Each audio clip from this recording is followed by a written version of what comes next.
Exames de pré-natal. Quais são os exames e por que fazê-los? Os exames são basicamente exames de sangue, exames de urina e exames de imagem, né? Outros tipos de exames, como por exemplo secreção vaginal, outros testes podem ser realizados. Exame de fezes também, né? Mas esses que eu disse são os habituais que vão ser repetidos. Nos exames de fezes, por exemplo, você vai avaliar se tem algum protozoário, algum agente nas fezes que pode causar aí alguma situação não desejável na gravidez. Nos exames de secreção vaginal, se tem alguma infecção vaginal que também não é interessante, isso aumentaria o risco, por exemplo, de uma ruptura prematura de bolsa. Agora, exame de sangue, né? Exame de sangue você vai avaliar se tem uma anemia, vai avaliar se tem alguma infecção, se está suscetível à infecção, se tem imunidade de vacinas que foram realizadas, se tem um diabetes, avaliando-se a glicemia, por exemplo, né?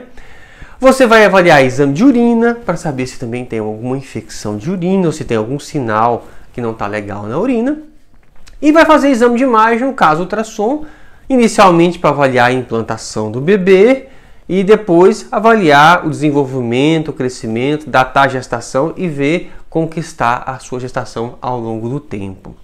Alguns desses exames devem ser repetidos, conforme a situação inicial. Por exemplo, aquelas pacientes que têm toxoplasmose, que não tiveram toxoplasmose, que estão com a sorologia IgG negativa e IgM negativa, a gente repete aí pelo menos 3 vezes na gravidez, para ver se não houve mudança, se não houve contaminação na gravidez. A glicemia também, mas para o segundo trimestre a gente acaba fazendo, além do jejum, fazendo aquele teste que as gestantes reclamam bastante, que ingere aquele açúcar bem doce, e a gente faz avaliação com que está a glicemia da paciente. Exame de urina também nós repetimos, porque a gestante, algumas vezes, ela tem uma infecção urinária que a gente chama de bacteriúria assintomática. Ela está com infecção de urina, mas ela não sente que tem infecção. Alguns exames são normativos, estão na legislação brasileira, como por exemplo, exame de sífilis e HIV, é lei fazer pelo menos 3 vezes. Ou seja, a gente faz no início do pré-natal, no meio do pré-natal e depois, quando vai ter o bebê, devem ser realizados. É norma do Ministério da Saúde, né? Pelo menos essas 3 avaliações. Então, tudo isso é muito importante. Os exames de imagem a gente faz no início para datar, depois faz do morfológico primeiro trimestre, que a gente avalia a nuquinha do bebê, osso nasal e outras situações nós já falamos aqui. Depois fazemos para ver o crescimento do bebê, morfológico segundo trimestre, e assim vai avaliando o desenvolvimento do bebê. Nós vamos falar aqui só de ultrassom em algum momento. Mas o exame de imagem também é importante para se fazer o segmento adequado da gravidez.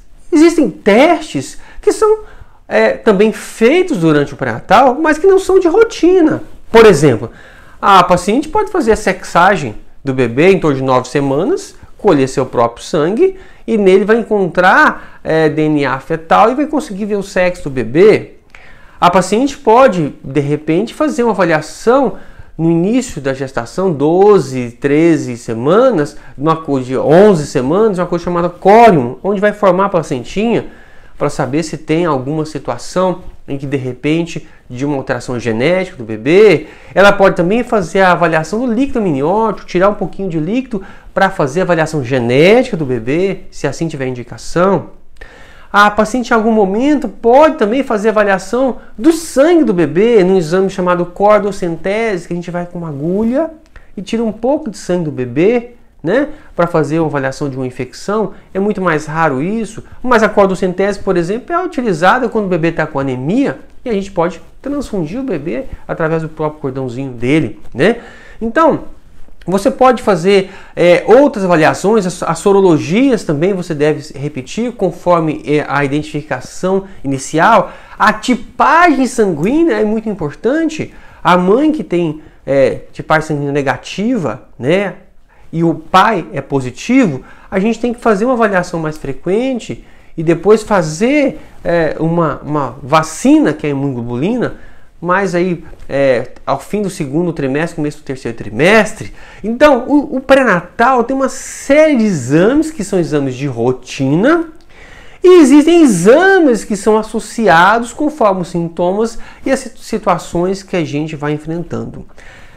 Esses exames, gente, devem ser feitos na época adequada. Então é importante conversar com o obstetra. Às vezes o obstetra faz o pedido e acaba esquecendo de falar o momento de fazer. Ou você, na ansiedade, antecipa exames ou atrasa a realização de exames. E eles têm momentos adequados de serem realizados e de serem repetidos na gravidez. Daí a importância de conversar com o seu obstetra sobre a realização desses exames, os resultados que você encontrou nesses exames, né? A gente acredita que não seja uma boa você ficar olhando os resultados, mesmo porque aqueles parâmetros que você identifica quando o laboratório solta o resultado, aqueles parâmetros do lado não são para gestantes. Então, às vezes a gestante vê aquilo lá e acha que está com alteração, vem muito preocupada e os valores para gestantes são diferentes, né? Então, quem deve interpretar o resultado é o seu médico, de acordo com a sua história, com o seu exame físico, com a avaliação do bebê, tá? Faz os exames, entregue para o seu médico, ele vai saber te interpretar, te orientar, se necessário repetir, tá? E você leve a gravidez de forma tranquila. Quando houver uma alteração, também não se desespere. Algumas alterações são muito comuns e são passíveis de correção também durante o acompanhamento da gravidez. Fica a dica então, importante fazer os exames de pré-natal, os exames conforme a recomendação do seu obstetra, no prazo que o seu obstetra recomenda, fazer em lugares sérios, lugares de confiança, em que também você terá condições de ter essas informações. Não deixar de mostrar os resultados para o seu obstetra, para que ele consiga, junto com esses exames e toda a sua história da gravidez, poder te ajudar e fazer um melhor acompanhamento do pré-natal, um melhor acompanhamento seu e um melhor acompanhamento do bebê. Tá bem, gente?